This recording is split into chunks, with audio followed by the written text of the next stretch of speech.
I was just reading Isaiah 55.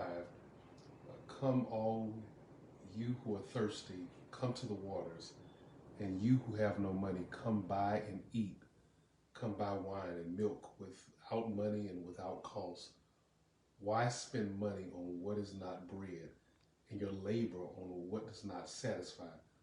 Listen to me, and eat what is good, and you will delight in the riches of fare. Give ear and come to me. Listen that you may live. I want to stop there because, today is actually day 6 in 40 days of presence. And day 6 is entitled I'm Listening.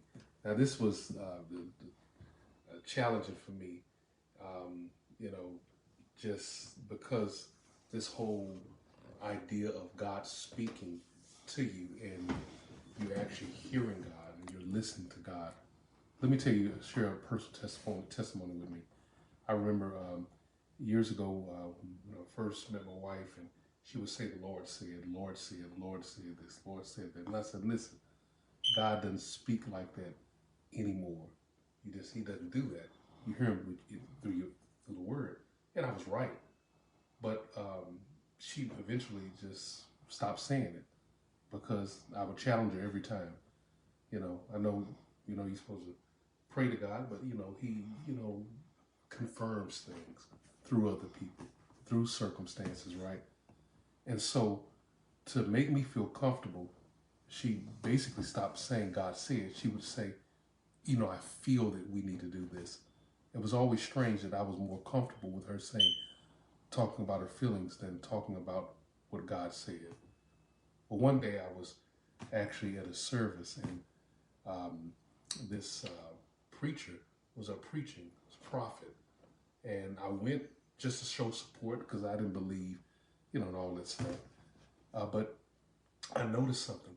He was so specific, calling out certain things, details, but personal lives that he couldn't have known. And then, he started calling out names of people that I knew, that I know they did not know him, and he was so detailed, on point. And I knew that moment, this man is hearing God's voice. He was listening. I went home that night and I apologized to God. I said, "Lord, I'm sorry. If I'm wrong about this, what else am I wrong about? Break the limitations I've placed on you." And so on this day, and actually the days after this, we're going to be dealing with I'm listening to God, how to listen to God, and I want you to go whatever your background is, or what you feel, or what you believe, or what you think, whatever your theology may be.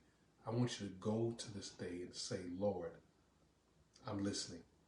Break the limitations that I placed on you when it comes to how I hear you. And I want you to enjoy God on this day and listen to Him." I love it. Isaiah 55 actually is a meditation passage that at the end of this day, or the end of the chapter, it's part of your to-do list that you should have meditated on that and Matthew 13 at least 3 times a day. And so, again, I pray that today will be a blessing to you. Day 6, I'm listening. Listen to what God is saying. Hear the voice of the Holy Spirit because He is speaking. God bless you.